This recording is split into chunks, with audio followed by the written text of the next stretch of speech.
Hey there, my name is Taylor Hoyt, and this email I'm about to read is going to change my life forever. But before we get to that, let me give you a little background on my story. In my junior year of high school, I met a young man by the name of G. Joe. Yep, that was his first and last name, G. Joe. We met during football. He never played for it, let alone knew what it was. See, G. Joe was a foreign exchange student from South Korea and didn't know a whole lot of English, so I tried the best that I could to teach him.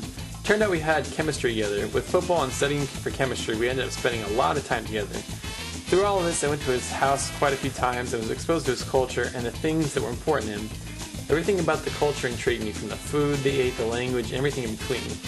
I actually went to his church one time and everything was in Korean. To even understand the sermon, I had to wear a headset that had someone interpreting it for me. Although very few people spoke English and everything was so foreign to me, I really enjoyed the entire experience. So let's fast forward a little bit here. It's my sophomore year of college. This was a big transition period for me. One, because I was getting ready to transfer to my junior college to a four-year university. So many choices were to be made coming up soon. Also during this time, G. Joe, as a part of his duty as a South Korean male, was forced to go back for his 3-year tour of the Army. Ever since that day he left, I wanted to visit him. The next 2 summers I was telling myself I wanted to visit him, but for one reason or another I never got around to it. So let's fast forward a little bit more. It's graduation day. Honestly, it's one of those surreal days as a little kid. You always think you're going to die or something before you ever graduate from college. It seems so far away, right? But I had so many amazing experiences and made so many awesome friends for life. But now what? I graduated from a top California university and I felt like I could do anything I wanted. So let the great job hunt begin. I took a little slow for the first month or so. I tried to enjoy not having schoolwork, because honestly it's a totally weird feeling. Then I started looking for months and months, and nothing.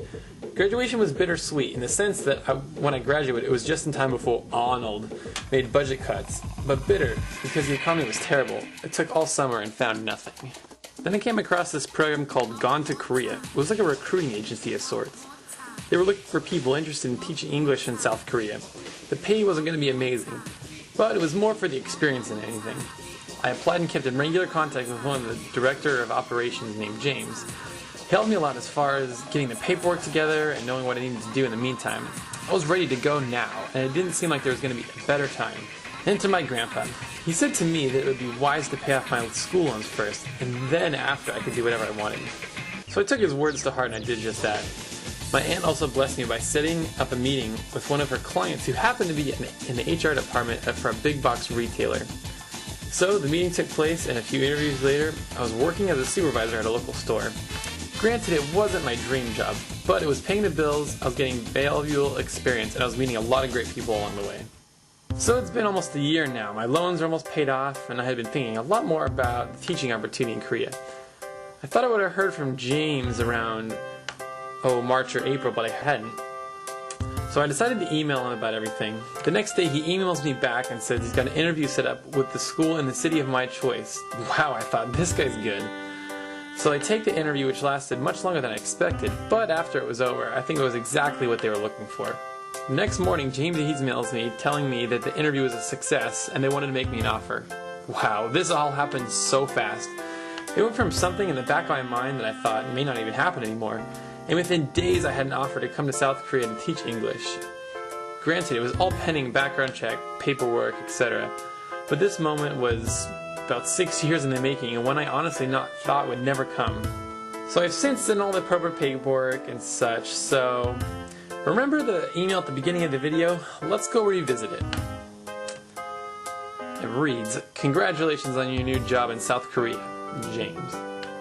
It was a done deal. I was going to South Korea for a year to teach English, and after 3 years I'll finally be able to see my friend G. Joe once again. The way everything played out was so perfect. It was like it was meant to be. I really feel like God had his hand on this whole situation.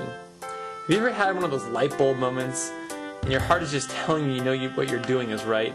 Well, that's exactly how I felt about the whole situation. All happened so smoothly, and I felt like this is exactly what I'm supposed to be doing right now. Now, it's still about a month before I'm supposed to leave, and there's plenty for me to do, but I kind of just want to make this introduction video for people that weren't quite familiar with my story about why I was going there and everything leading up to it, and also to just bring people to the channel so they can subscribe and get familiar with it and just know where it's at and everything like that. I initially wanted to make this channel for my friends and family back here in the States, because so many of them were like, oh, what's your email? we can do Skype chats, we can do this and that. I figured this would be the most efficient way to keep everybody updated at the same time without having to do a bunch of Skype chats. Not that I'm not going to do that with you guys. This is just a very simple way to keep everybody updated. It's going to be fun to catalog everything that's going on, take pictures and things of that nature. And also I kind of wanted to do this for people that were thinking about going abroad that had some hesitation or didn't exactly know what it was going to be like, so I'll keep you updated about everything that I had to do leading up to it. Obviously when I'm there, just cataloging things once a week is what I want to try to do. Updates, pictures, anything that's worth mentioning. And then if I have some kind of fun video or something that I want to share in the middle of the week, I'll definitely do that as well. So I try to send this to as many people as I could. If there's somebody out there that you think would want to watch this or just check it out, please definitely send them the link, youtube.com/TaylorInKorea. And yeah, seriously guys, your comments are going to be really important to me, just because I'm going to be essentially by myself out there, and any kind of supportive comments or just letting me know that you guys are watching is going to help a lot. So yeah, so definitely subscribe, email me if you've got things you want me to say or show you in the videos each week. Yeah, for now I'm just kind of working. I took the last 2 weeks leading up to my departure date, which is going to be August 21st off, so I don't have to work the last 2 weeks I'm here. So if you want to hang out, give me a call if you got my number. Email me at taylorinkorea@gmail.com.